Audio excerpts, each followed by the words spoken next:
Bismillah. Assalamualaikum warahmatullahi wabarakatuh. Innal hamdalillah nahmaduhu wa nasta'inuhu wa nastaghfiruh wa na'udzu billahi min syururi anfusina wa sayyiati a'malina. May yahdihillahu fala mudhillalah wa may yudlil fala hadiyalah. Wa asyhadu an la ilaha illallah wahdahu la syarikalah wa asyhadu anna Muhammadan abduhu wa rasuluh. Amma ba'd. Jamaah Masjid Jami Al-Iman, Taman Narogong Indah, Kota Bekasi. Pada siang hari ini, sehari setelah Idul Adha, kita telah kedatangan seorang tamu yang mulia. Semoga Allah menjaga beliau dan memberkahi waktu beliau. Beliau datang sendiri untuk berjumpa, berukhuwah Islamiyah dengan kita. Seseorang yang kita kenal memiliki wawasan yang cukup luas mengenai Bible dan Injil yang sering kita lihat di berbagai medsos dan broadcast. Beliau saudara kita, Koh Donditan. Saya sendiri rindu bertemu dengan beliau setelah banyak menelaah dan mendengar langsung ungkapan-ungkapan beliau yang ilmiah mengenai Bible dan Injil, dan alhamdulillah kita kedatangan beliau hari ini. Silakan kok. Masya Allah. Nah, ini saya sudah tangkap nih. Selama ini jauh-jauh di layar selalu kita tonton. Alhamdulillah di samping kita sekarang sudah beliau ada di sini. Ingin sepuas-puasnya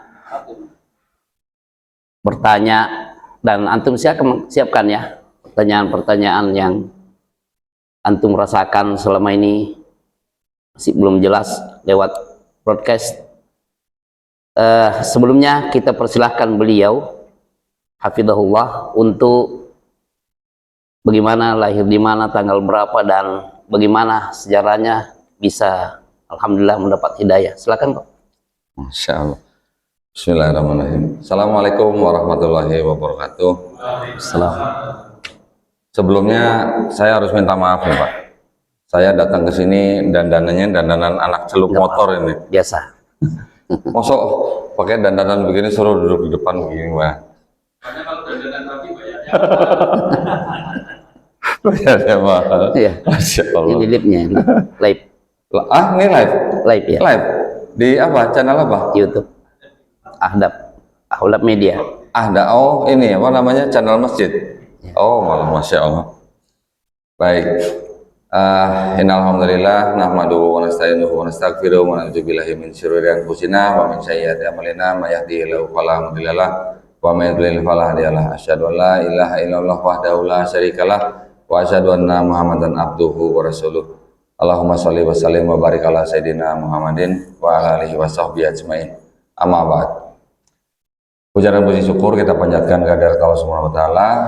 Salawat dan salam kita panjatkan selalu tercurah untuk junjungan kita Nabi Muhammad sallallahu alaihi wasallam.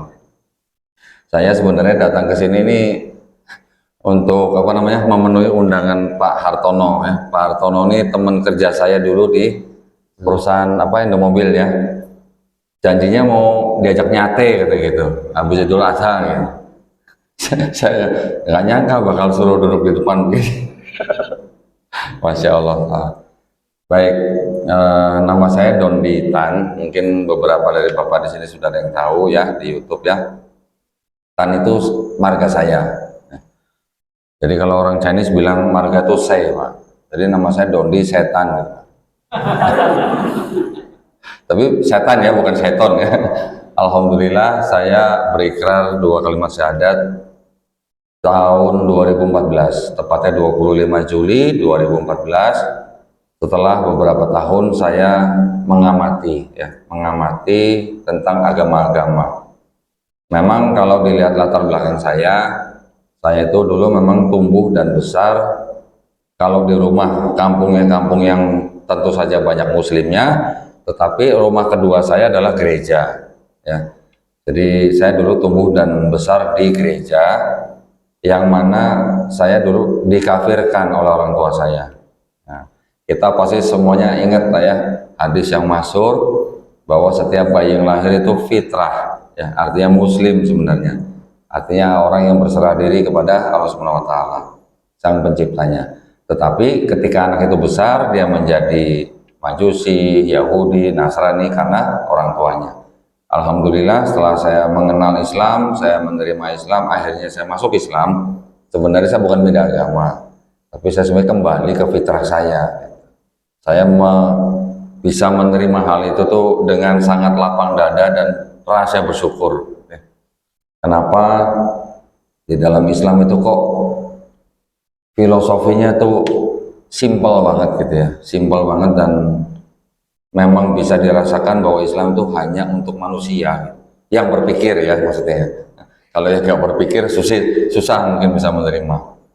Dan saya juga akhirnya bisa merasakan ternyata menjadi muslim itu merupakan anugerah atau penghargaan yang paling tinggi dari Allah Subhanahu wa taala. Masya Allah ya. Nah, saya sebelum saya akhirnya bersyahadat, saya memang mengamati beberapa agama. Ketika saya masih Kristen, saya qadarullah ya, saya diperlihatkan sebuah video dari almarhum Syekh Hamid Didat. Mungkin kalau bapak-bapak pernah mendengar ya, Syekh Hamid Didat, gurunya Dr. Zakir Naik ya. Masya Allah, beliau adalah seorang dai yang luar biasa dari Afrika Selatan, namun dia asli dari India.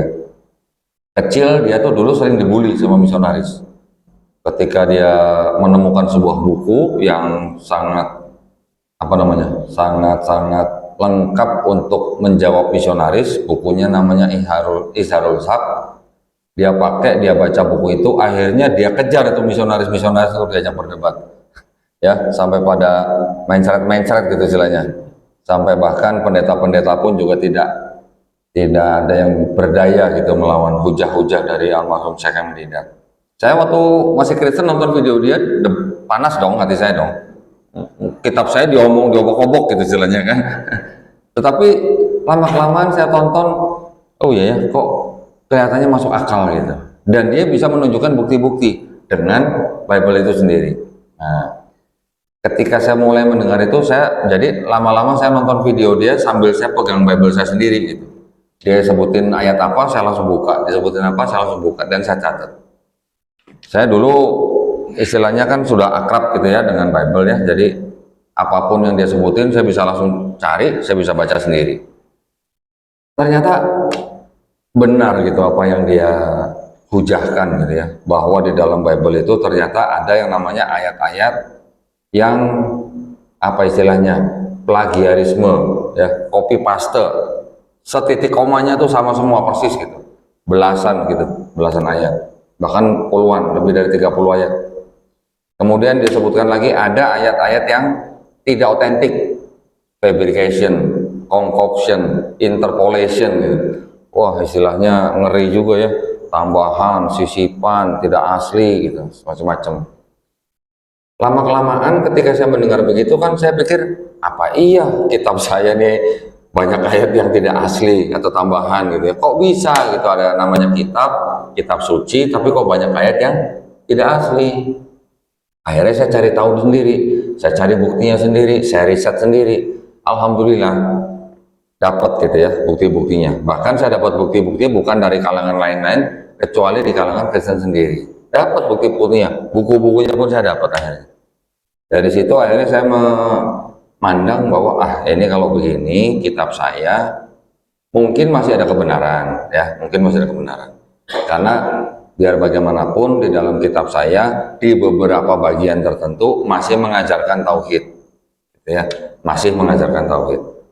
Namun karena banyak sisipan, banyak tambahan, bahkan ada yang namanya ayat pinjaman, pinjam tapi nggak dibalik-balikin gitu ya. Akhirnya saya memutuskan bahwa ini buat saya tidak bisa dianggap kitab suci. Akhirnya saya mempelajari agama-agama yang lain. Ketika saya mengenal ada agama Yahudi atau Yudaisme gitu ya. Yahudi itu berasal dari kata nama anak keempat daripada Nabi Yakub alaihissalam.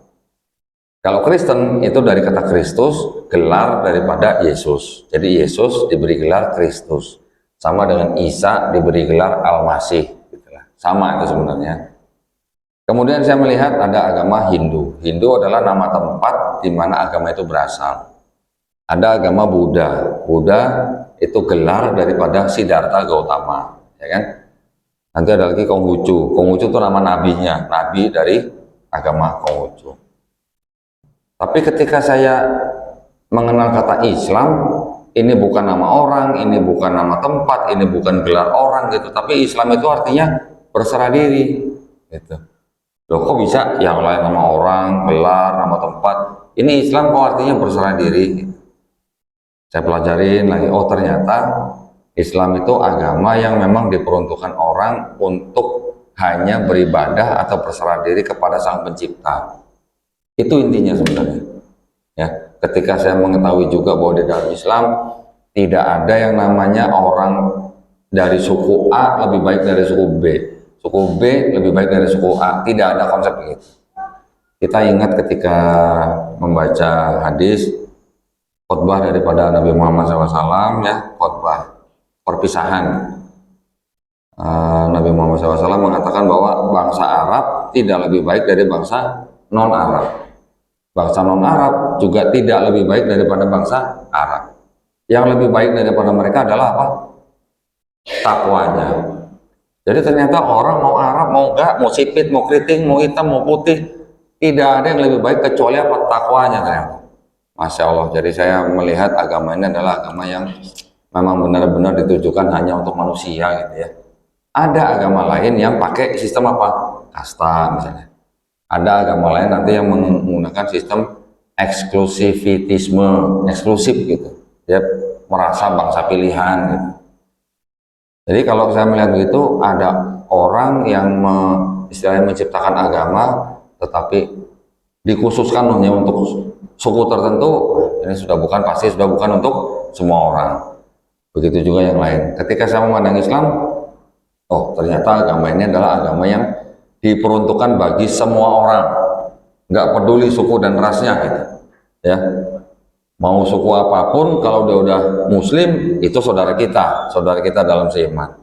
Masya Allah. Jadi akhirnya saya mempelajari terus Islamnya, dan qadarullah saya menemukan banyak ayat-ayat di dalam Quran yang ternyata ada hubungannya dengan ilmu pengetahuan.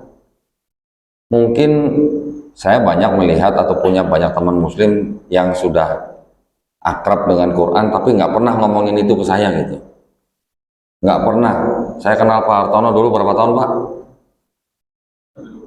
Hah? Dari cukup lama ya, beberapa tahun lah ya Pak ya di Suzuki ya. Pak Hartono dulu nggak pernah memperkenalkan Quran ke saya loh Pak. Betul ya Pak?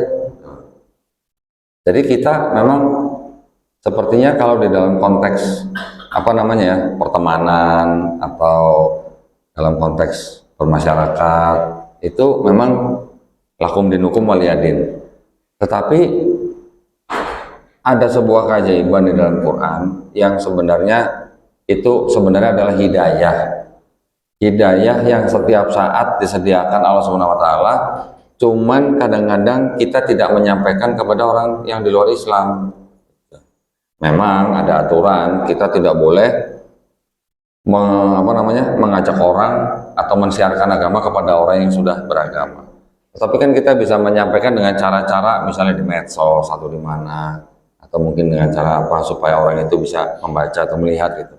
Bukan mengajak, bukan mempengaruhi atau merayu gitu, bukan. Pasti ada caranya gitu lah. Saya dulu nggak pernah dengar yang begitu, nggak pernah. Tetapi ketika saya baru mempelajari, baru saya menemukan. Ketika saya menemukan, kenapa baru sekarang gitu saya nemunya gitu ya, kenapa nggak dari dulu gitu ya. Mungkin karena kita sibuk kerja gitu kali Pak ya, sibuk nyari duit gitu. Ternyata di dalam Quran banyak sekali ayat-ayat yang berhubungan dengan sains dan dikonfirmasi oleh sains. Kita tidak pernah berpikir bagaimana seorang nabi yang ummi katanya, Umi itu artinya bisa macam-macam, memang masih menjadi perdebatan. Ada yang mengatakan tidak pandai baca tulis, ada yang mengatakan tidak pernah menerima kitab-kitab sebelumnya, atau bahkan kalau kita baca di dalam ayat Quran, Nabi tidak pernah membaca kitab sebelumnya dan tidak pernah menulis kitab sebelumnya. Jadi artinya orang atau bangsa Arab yang tidak pernah diturunkan kitab-kitab sebelumnya. Tapi ketika seorang nabi yang ummi, yang bisa membacakan ayat-ayat yang diterima dari Allah Subhanahu wa taala, ternyata isinya berhubungan dengan sains, kok itu sepertinya jadi eksklusif gitu ya buat orang-orang Islam, gak disebarkan gitu ke orang-orang di luar Islam. Saya akhirnya dengan begitu saya akhirnya berpikir bahwa gak mungkin seorang nabi yang ummi bisa mengarang sesuatu yang mana 1500 tahun sebelumnya orang bahkan nggak pernah kepikir gitu. Kepikirnya atau baru ditemukannya baru sekarang-sekarang. Mungkin baru 50 tahun yang lalu, mungkin baru 100 tahun yang lalu, mungkin baru 200 tahun yang lalu. Banyak sekali. Contoh misalnya, gunung disebutkan sebagai pasak. Di Quran disebutkan sebagai pasak. Ada yang namanya profesor, namanya Frank Press. Dia yang baru menulis buku, dia yang menulis bahwa gunung itu bentuknya seperti steak atau peg gitu. Ya, STAKE atau PEG. Disebutnya peg atau steak, artinya apa? Pasak kalau dalam bahasa Indonesia. Artinya apa? Gunung yang menjulang tinggi, di bawahnya ternyata ada akarnya atau batangnya gitu. Gunung Everest yang tingginya 8,8 km, pasaknya atau badannya yang menghujam ke bumi, dalamnya 125 km, bayangin. Jadi itu benar-benar memang bentuknya seperti pasak gitu. Dari mana Profesor Frank Press bisa menulis seperti itu? Apakah dia nyontek dari Quran? Sepertinya tidak gitu ya. Dia bisa menulis seperti itu karena dia pakai alat yang bisa memetakan apa namanya? Struktur tanah di bawah bumi gitu. Kok bisa ditulis 1500 tahun yang lalu? Dari mana? Apakah Nabi Muhammad SAW punya alat sonar gitu yang bisa melihat struktur tanah? Enggak ya. Nanti dikatakan lagi ada laut yang tidak bisa bertemu. Nanti ada lagi bintang mengetuk. Ada lagi di dalam laut ada api, di dalam laut ada sungai. Air laut ada yang tawar, ada yang asin, tidak bisa bertemu. Itu karena memang fenomena alam yang sudah terjadi di bumi, yang semuanya adalah ciptaan Allah Subhanahu wa taala. Kita saja manusia yang diberitahukan itu, kita disuruh berpikir. Kalau kita baca ayat Quran kan banyak kan, ya kan, ayat-ayat yang mengajak kita untuk berpikir dan menggunakan akal kita gitu. Berarti Islam kan agamanya orang berpikir kalau gitu ya. Nah, lain dengan agama saya yang dulu. Agama saya yang dulu kalau saya tanya pendeta, jawabnya apa? Imani saja gitu. Nah, saya ingin mengoreksi dikit, boleh nggak Pak Ustadz? Silakan. Tadi Pak Ustadz menyebutkan ada Bible dan Injil ya? Iya. Nah, kalau yang dimaksud Injil itu adalah kitabnya orang Kristen, kita sama-sama koreksi sedikit. Di dalam Islam, di dalam Quran, kita sering membacakan ada Taurat, Zabur, Injil, betul ya? Apakah Taurat, Zabur, Injil yang disebut dalam Quran itu kitabnya orang Kristen dan kitabnya orang Yahudi, Pak? Kira-kira, Pak? Yang ada di dalam surat As-Saff itu, ya. Ada firman Allah, wa idh qala Isa bin Maryam Isa bin Maryam ya bani Israil inni Rasulullah ilaikum. Musaddiqan lima baina yadayya minat Taurat wa musaddiqan wa mubasysyiran bi rasulin ya'ti min ba'di ismuhu Ahmad. Jadi ingatlah ketika Isa putra Maryam alaihissalam berkata, wahai Bani Israel, ini Rasulullah ilaikum, sesungguhnya aku ini adalah utusan Allah kepada kalian. Wa musaddiqan lima baina yadayya minat Taurat, dan saya membenarkan apa yang ada sebelumku, yaitu Taurat. Berarti lain Taurat, lain Injil. Terus? Dan sekaligus memberikan berita gembira akan datangnya seorang rasul setelahku bernama Ahmad. Itu yang Itu. ada. Pertanyaan saya, apakah Taurat dan Injil itu Bible-nya orang Yahudi dan Bible-nya orang Kristen? Nggak tahu. Nah, saya sudah pelajari ya. Karena apa? Karena ketika saya sedang mencari, saya pelajari, Pak. Ya. Bible-nya Yahudi, Bible-nya Kristen itu siapa yang menulis? Kapan ditulis? Di mana ditulis? Ya, berasal dari kisah-kisah apa dan kapan dikanonisasi gitu, Pak. Istilahnya begitu, Pak ya. Ketika kita bisa mempelajari kapan Bible-nya Yahudi dan kapan Bible-nya Kristen itu disusun, ini jaraknya jauh sekali, Pak, dengan narasumber atau Nabi Musa alaihissalam. Kalau kita bicara Taurat, kitabnya orang Yahudi itu baru disusun kira-kira tahun 450 sebelum Masehi. Nabi Musa alaihissalam hidupnya di abad berapa? 14 atau 13 sebelum Masehi. Jadi jaraknya kira-kira ada 900 tahun atau hampir 1000 tahun, ya. Nah, kitabnya orang Yahudi yang disusun 450 Masehi itu disusun tidak lama setelah bangsa Israel pulang dari pengasingan di Babilonia.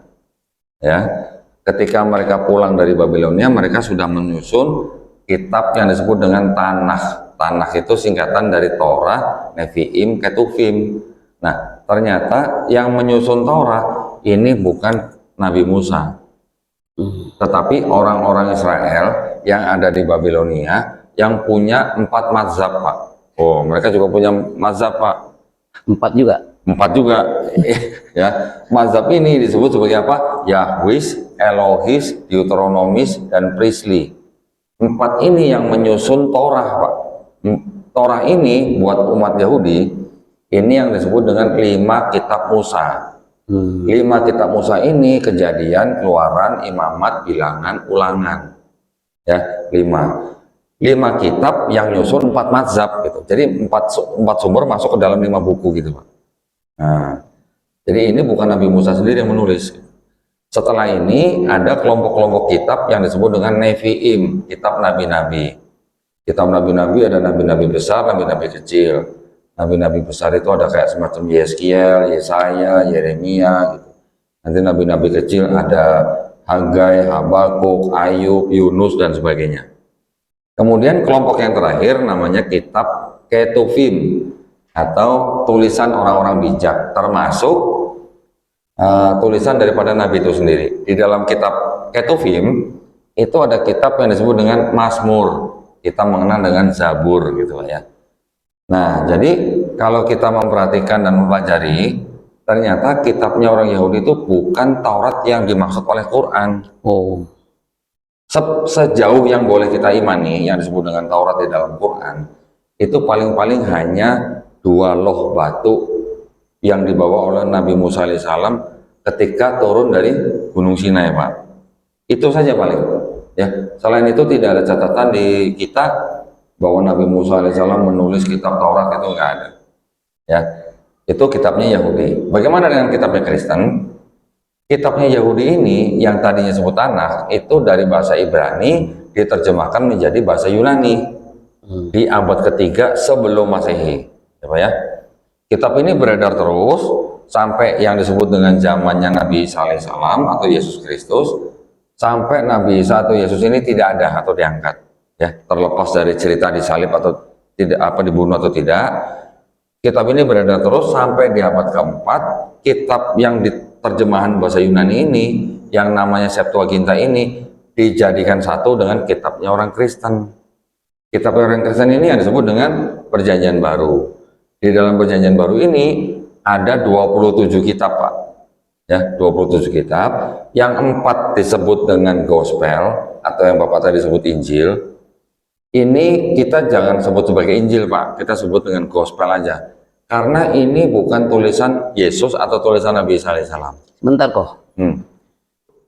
Kalau ditanya mengapa disebut Perjanjian Baru?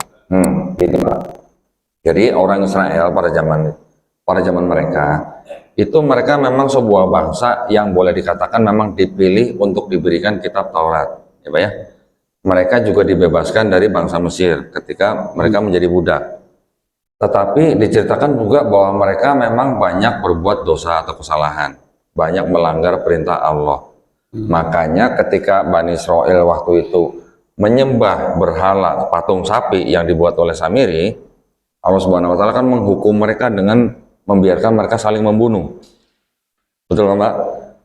Begitu mereka seterusnya, ketika mereka keluar dari bangsa Mesir juga mereka banyak yang mengeluh dan bersungut-sungut, dan juga mereka memang banyak melakukan pelanggaran-pelanggaran. Karena mereka sering melakukan pelanggaran, maka itu disebut oleh bangsa Israel atau penulis mereka atau apa namanya oleh kalangan ulama mereka disebut ini sebagai perjanjian orang Israel. Ya, sudah selesai nih.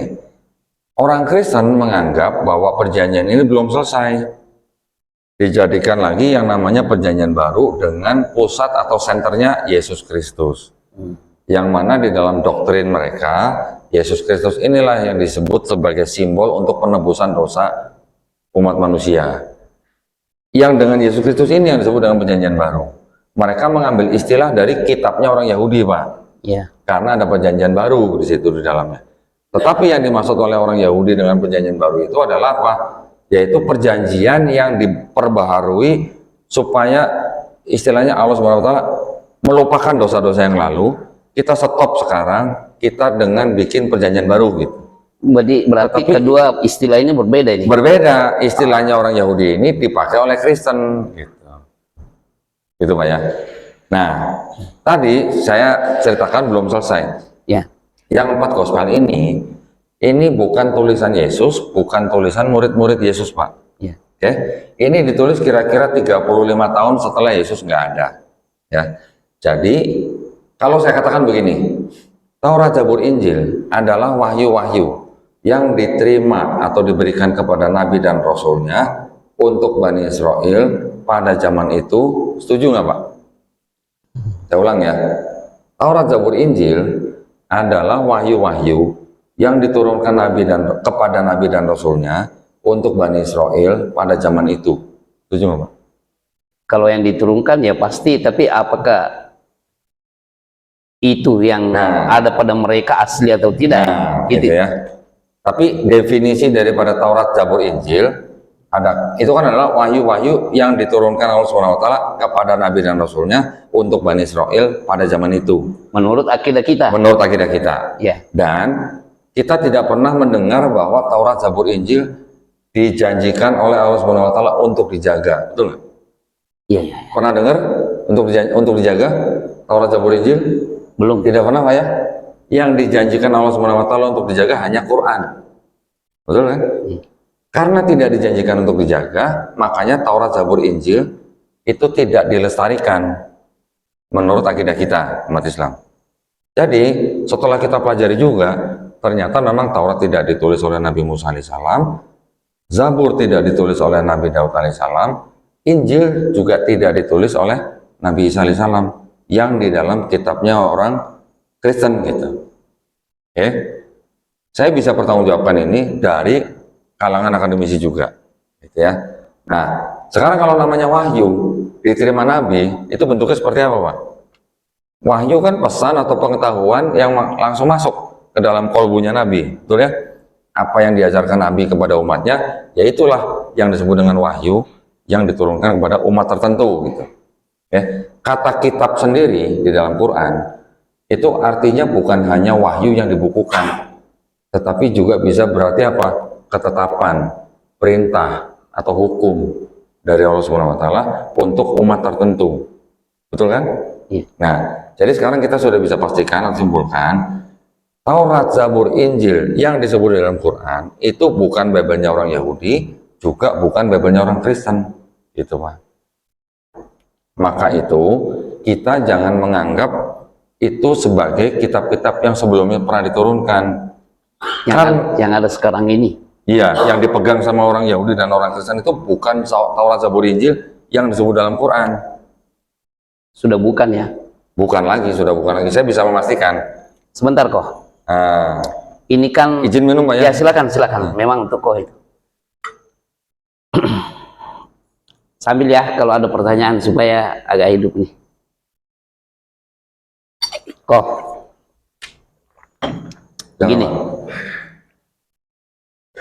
Tadi kan ada ayat di dalam surat As-Saff yang isinya, ingatlah ketika Isa putra Maryam berkata, wahai Bani Israel, sesungguhnya aku ini adalah utusan Allah kepada kalian, membenarkan apa yang ada di dalam Taurat sebelumku dan memberikan berita gembira bahwa datangnya seorang nabi bernama Ahmad. Pertanyaannya, apakah redaksi seperti ini ada di dalam Injil yang selama ini ini? Kalau nama Ahmad atau Muhammad tidak ada, Pak. Tidak ada. Yang ada? Tetapi ada indikasi bahwa yang disebut dengan Yesus atau Isa Al-Masih ini memberikan pertanda atau janji bahwa nanti akan ada yang namanya Parakletos. Parakletos itu dalam bahasa Yunani artinya penghibur atau pendamping atau pembela gitu ya. Di dalam kitab Perjanjian Baru sendiri, Yesus sendiri juga disebut sebagai Parakletos, Pak. Ya, jadi Yesus menjanjikan aku akan minta kepada Bapa untuk menurunkan Parakletos yang lain gitu. Yesus disebut Parakletos, ini Yesus bilang akan ada Parakletos yang lain yang akan datang, tapi tidak disebutkan namanya, Pak. Tetapi kalau di dalam kitab-kitab mereka juga, itu Parakletos itu disebut dengan Roh Kudus gitu. Okay. Tetapi banyak juga yang kontradiksi dalam arti begini.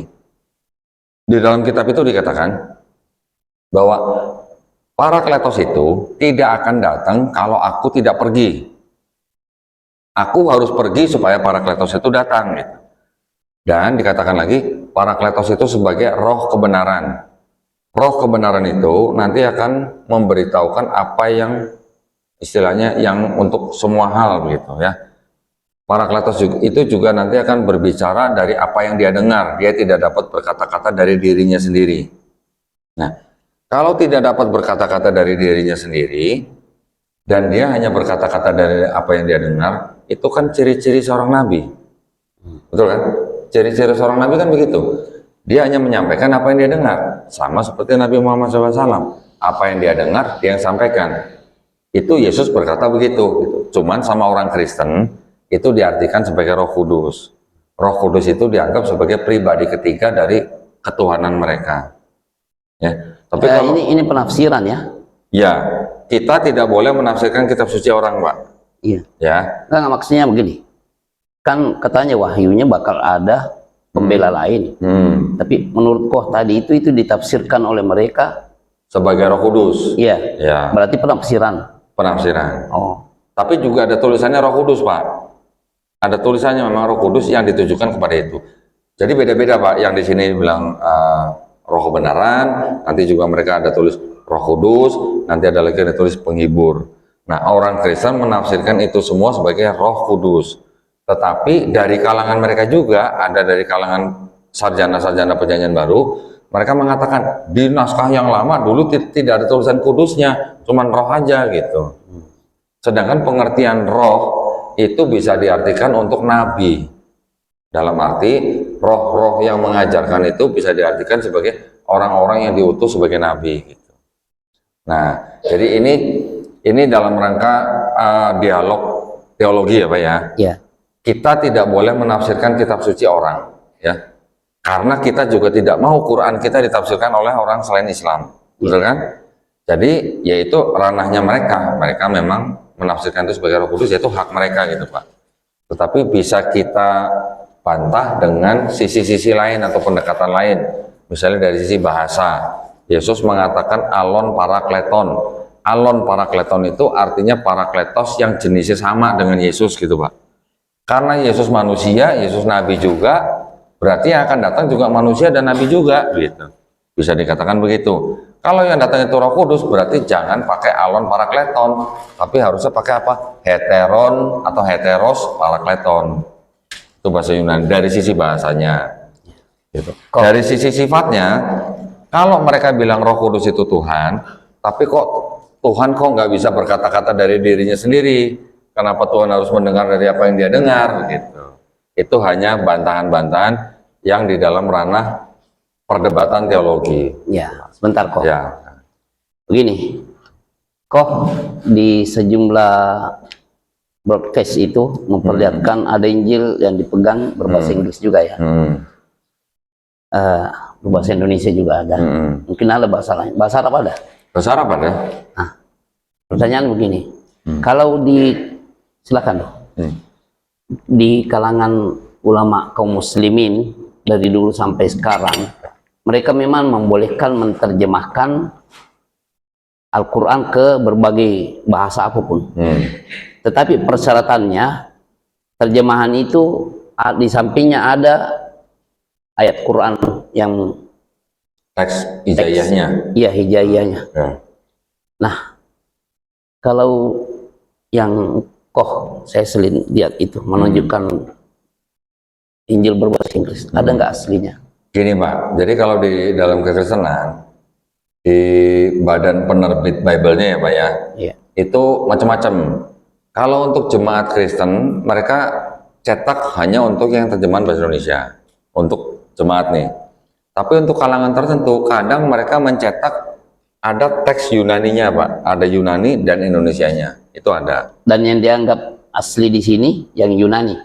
Ya, kalau mau bahasa aslinya memang bahasa Yunani untuk yang perjanjian baru. Kalau yang perjanjian lama aslinya Ibrani, diterjemahkan menjadi Yunani, kemudian diterjemahkan menjadi Latin, baru diterjemahkan ke bahasa-bahasa yang lain.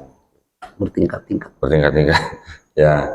Nah, kalau untuk bicara apa namanya, yang tadi Bapak tanya Bible itu dalam bahasa apa saja, yang beredar di Indonesia yang saya tahu ada yang hanya khusus terjemahan bahasa Indonesia, ada yang Yunani Indonesia, nanti ada yang Inggris Indonesia, ada yang Arab Indonesia.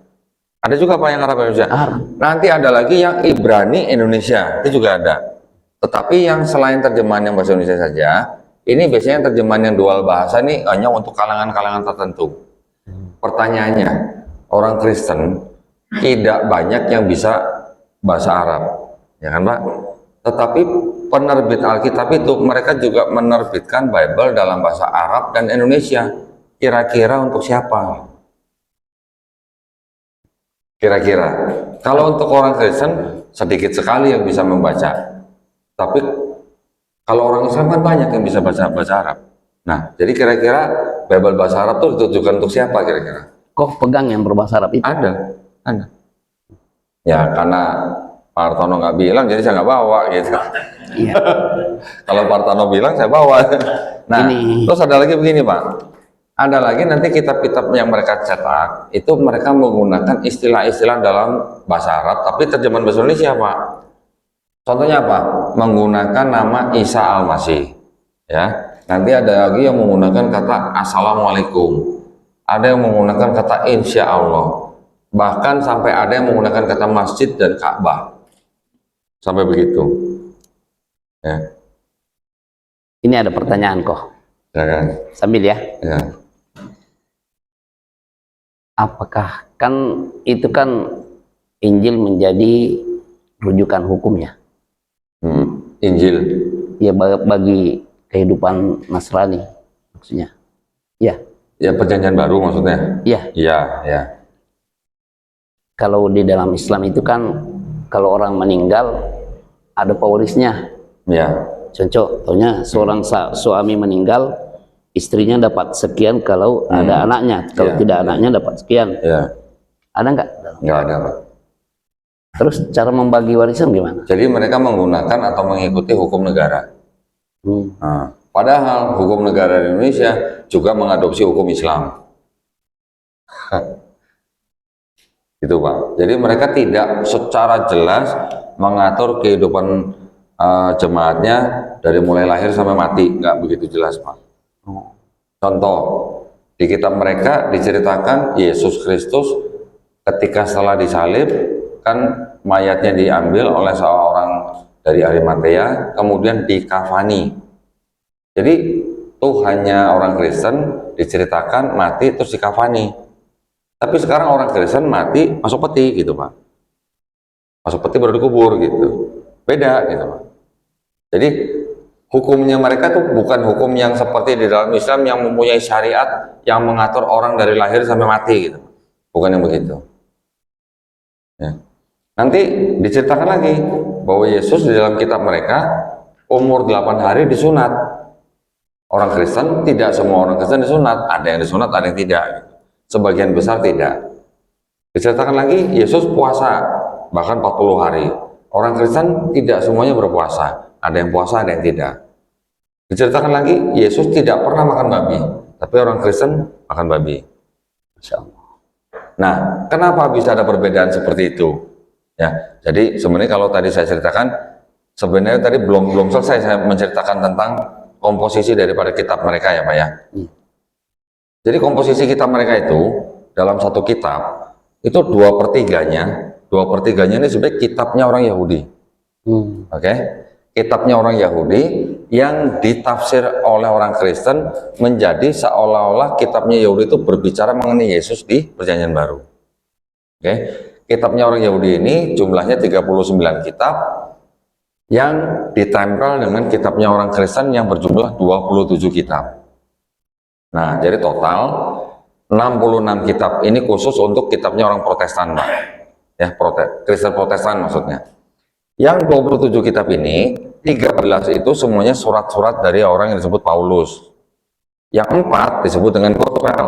Matius, Markus, Lukas, Yohanes. Ini yang menceritakan tentang kehidupan Yesus dari mulai lahir sampai disalib, sampai wafat, sampai diangkat. 4 kitab. Tetapi sebenarnya kalau kita lihat, yang kitabnya orang Yahudi ini, yang disebut dengan Perjanjian Lama, ini sebenarnya ajarannya tauhid, Pak. Tauhid sebenarnya. Orang Yahudi itu murni monoteisme, sama dengan Islam. Karena apa? Di dalam kitabnya orang Yahudi itu mereka mengetahuinya begini. Tuhan itu bukan manusia. Tuhan itu bukan anak manusia. Ada begitu? Ada. Nanti saya bisa buka. Sampai sekarang? Sampai sekarang. Ini saya buka ini. Nanti Bapak bisa baca sendiri nih. Tidak ada kok ininya. Hah? Kita nggak pegang. Ini di internet, di handphone ada Pak. Nah, yang paling atas Bapak bisa baca. Bapak bacanya apa? Ini nggak usah pakai Bismillah Pak, bacanya Pak. Allah bukanlah manusia sehingga ia berdusta. Bukan anak manusia sehingga ia menyesal. Masakan dia berfirman tidak melakukannya, atau berbicara dan tidak menepatinya. Apa Pak? Allah bukan manusia. Bapak bacanya Allah, jangan Allah Pak, ya nggak ada tasdidnya Pak. Oh, coba oleh Allah. Orang Kristen bacanya Allah Pak. Ya, bukan manusia, bukan anak manusia. Sebenarnya sebutan tulisan Allah di sini ini kurang tepat sebenarnya. Atau ini, saya hanya kurang puasa kali ya? Bukan, Bapak kan sudah biasa baca Allah pakai tasdid. Kalau di sini kan nggak ada tasdid, jadi Bapak bacanya Allah saja. Tetapi penggunaan kata Allah di dalam kitab mereka itu sebenarnya kita sebagian umat Islam tuh protes Pak. Protesnya kenapa? Karena kata Allah yang mereka pakai itu bukan sebagai nama, bukan sebagai proper name, tapi sebagai generic name, ya, sebagai sebutan atau gelar gitu. Jadi nanti ada ayat yang bisa berbunyi gini Pak, jangan ada Allah-Allah lain di hadapanku gitu. Ada begitu. Bentar. Jadi mereka menggunakan kata Allah itu bukan sebagai ismu gitu loh Pak. Ya, begini, tadi terakhir dikatakan sampai diangkat ya. Apa? Yesus ya. Diangkat. Ada itu sampai sekarang. Ada diangkat tapi setelah mati 3 hari gitu. Oh. Kalau kita kan wama qataluhu wama sholabuhu walakum apa? Barrafa'ahullah. Ya, tidak dibunuh dan tidak disalib dan diangkat. Mungkin memang ada perbedaan pendapat. Ada yang bilang diangkat derajatnya, ada yang bilang diangkat dengan jasadnya gitu kan. Ini perbedaan dalam Islam sendiri. Tapi kalau di Kristen dibunuh, disalib, bangkit hari ketiga, baru nanti setelah beberapa hari diangkat. Bedanya di situ. Ya. Nah, kalau di kita kan bilangnya walakin syubihah lahum, tetapi orang yang diserupakan. Yang diserupakan siapa? Buat kita kan sebenarnya nggak penting. Ya kan? Mau siapa saja, misalnya menurut Ibnu Katsir ditafsirkan bahwa itu adalah Yudas Iskariot, itu tafsir.